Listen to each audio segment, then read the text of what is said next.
News harvest. News harvest म्हणजे माहिती आणि मनोरंजनाची मेजवानी. तुम्हाला आवडेल असं, तुम्हाला आवश्यक असं, बातम्यांच्याही पलीकडचं, काही मागचं, काही आजचं, शेतीपासनं सहकारापर्यंतचं जग, त्यातल्या सक्सेस स्टोरीज, अर्थात शेतीवाडी. नमस्कार, मी महेंद्र महाजन. सध्याच्या युद्धाच्या स्थितीत शेतमालाची स्थिती काय आहे हे आपण आज पाहूयात. कांदा निर्यातीची माहिती पहिल्यांदा आपण घेऊयात. इराण, इस्रायल, अमेरिकामधील युद्धामुळे महाराष्ट्रातील जवळपास 550 कंटेनरभर कांदा अडकून पडला आहे. बंदर आणि बंदराबाहेरच्या अडकलेल्या कांद्याच्या वाढलेल्या खर्चाचं काय करायचं असा प्रश्न निर्यातदारांपुढे आहे. याच प्रश्नावर उद्या मंगळवारी 3 मार्चला अपेडातर्फे बैठक होत असल्याची माहिती निर्यातदार संघटनेचे विकास सिंह यांनी दिली. विकास सिंह यांनी दिलेल्या माहितीनुसार शनिवारपासून दुबईमधील बंदर बंद करण्यात आले. कालपासून जहाज कंपन्यांनी बुकिंग बंद केले आहे. बंदरामध्ये आणि बंदराच्या बाहेर अडकलेल्या कांद्यासाठी होणारा अतिरिक्त खर्च माफ करावा अथवा अर्थसहाय्य मिळावे अशी मागणी निर्यातदारांची असल्याचे विकास सिंह यांनी स्पष्ट केले आहे.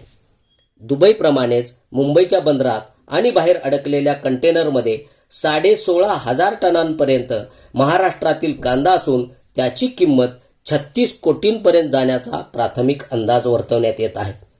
ईदच्या निमित्ताने Dubai, Oman, Bahrain, Saudi Arabia, कतारकडे कांद्याची निर्यात करण्यात आली आहे. निर्यातीत 4 ते 8% हिस्सा असलेल्या गुजरातमधील पांढऱ्या कांद्यापुढे निर्यातीचा प्रश्न तयार झाला आहे. निर्यातदार विकास सिंह यांना मिळालेल्या माहितीनुसार दुबईमधील बंदर 2 तासांसाठी सुरू करण्यात आले होते.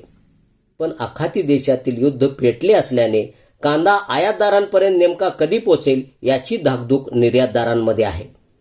जागतिक पातळीवर समझोता झाला आणि आखाती देशांमधील महागाईचा कडेलोट कमी करायचा झाल्यास दुबईमधील बंदरातील वाहतुकीचा प्रश्न काहीसा हलका होऊ शकेल असा आशावाद निर्यातदारांमध्ये आहे.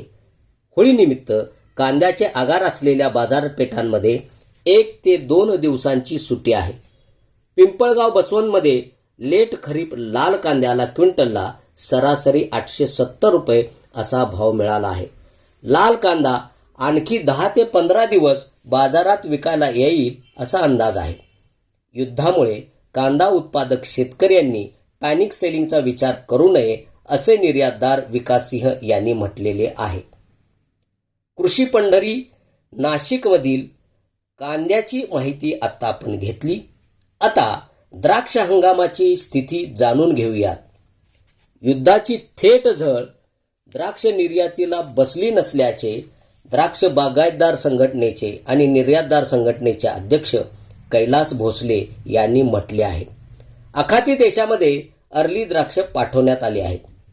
आताचा हंगाम युरोपमध्ये सुरू आहे. द्राक्षांचा प्रवास सुरळीत सुरू आहे. निसर्गाने द्राक्षांचे नुकसान अधिक केले असल्याने एकरात 1 ते 3 टन द्राक्ष निर्यातीसाठी मिळत आहेत. आतापर्यंत 50% द्राक्षांची निर्यात झाली आहे.